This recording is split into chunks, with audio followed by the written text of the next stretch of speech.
राजधानी उपखंड गंडरपुर नदीपठारे युवकों को गुलीमाड़ गुरुतर अवस्था नदीपठारे फिंगी दे फेरार मारे दुर्बृत्त। आज सन्धार भुवनेश्वर जरीपाटना निकट में युवकों को गुलीमाड़ होती। आहत युवकों को तुरंत हस्पिटाल निया जायथिला। तेबे से हेले बरीमुंडर संतोष कुमार पंडा गुरुतर आहत अवस्था हस्पिटाल भर्ती करा जायछि। नंदनकानन पुलिस घटनार तदंत करुछि। मिलिथिबा सूचना अनुसार संतोष आज सन्धारे जरीपाटना छक निकट में छिड़ा होइतिबा बेले किछि युवक एक नंबर विहीन कार उठाई नहीं परे दूरकू जीवा परे गंडरपुर नदी पठा को नहीं निर्धूम माड़ मारिबा सहित गोड़ को 4 राउंड गुलीमाड़ करथिले। संतोष गुरुतर आहत होइतिले। स्थानीय लोके देखि दौड़ी आसबारु दुर्बृत्त माने फेरार मारथिले एवं पुलिस प्राथमिक तदंतरु जमी जमा को नहीं एभली घटना घटिथिबा संदेह करा जाउछि। तेबे एने पुलिस प्रतिक्रिया किंतु मिली पारने। अतुल्य बाउत आम प्रतिनिधि आम सहित जोड़े होउछन्ति। अतुल्य जानिବାକୁ चाहबु गंडरपुर नदी पठारे युवकों को गुलीमाड़ प्रथमे निर्धूम भावे माड़ मरा जायथिला। तापरे तांको गोड़ को 4 राउंड गुली फायरिंग करा जायथिला। तेबे किए से दुर्बृत्त एवं गुरुतर अवस्था युवक थिबा एबे अवस्था केमती एवं से किछि बयान दे पारछन्ति कि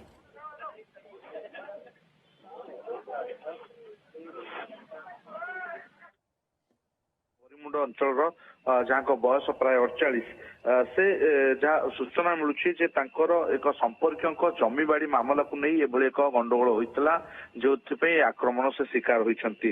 एक पाखापाखि 5 कोटी टंकार गोटे संपत्ति रही है जहाँ नहीं किसी जमी माफिया माने से जमी को मारी बसी जो ये मुंड पूरा हस्तक्षेप करते ही से एक कोर्ट रे मामला दायर करते जहाँ नहीं विरोधी गोष्ठी अर्थात जो जमी माफिया माने पूर्व धमक चमक देते मुंड न पुराई जेहेतु ये हस्तक्षेप करते तेणु राग रखिते आज जितेबाला से अंचल नई पाठा पठारे थिले से समय ही डाकी नहीं जमी विषय आलोचना करने डाकी नहीं शाबल एवं एक कटुरी जोगे आक्रमण करिसेंती जोतरे गोड़ एवं पादरे बेस गुरुतर आहत होइछंती उल्लग्न करी माड़ मारिछंती अंचल रे। तेणु निर्मम भाव में एभली आक्रमण कराइतला एवं डरैबा पई आतंक रोचिया पई से अंचल रे छाड़ी दिया जाइतला जहाँकि गंडरपुर अंचल किसी युवक माने देखिथिले एवं तापर पुलिस को खबर देइतले से गुरुतर अवस्था पुलिस उद्धार करी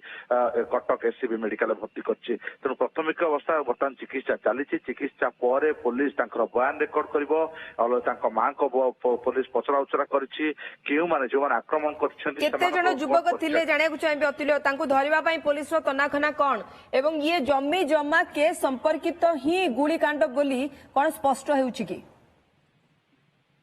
देखो जेहेतु गोड़े गुरुतर आघात लगी प्राथमिक स्तर मान सूचना मिलूला गुलीमाड़ होती किंतु पुलिस बर्तमान तदंत आरंभ कर सारी से अंचल कौन खोका किंबा सेमती गुलीमाड़ होता पुलिस डिनाय कर मारणास्त्र ही गोड़ को आक्रमण डाक्टर युवकों अवस्था देखा पारना गोड़े गुलीमाड़ होती कि नहीं पुलिस स्पष्ट कर सारी गुलीमाड़ नुहे बर शाबल एवं खंडार आक्रमण कर ये जमी जमा संपर्कित ही आक्रमण की बिल्कुल राजश्री यह जमी जमा मामला संपर्कित ही आक्रमण एवं जिते हस्पिटाल से सुस्थ हेबे पुलिस अधिक पचरा चिन्ह परिचित दुर्बृत्त थिले जो माने उठाई नहीं एभली भाबे माड़ मारथिले।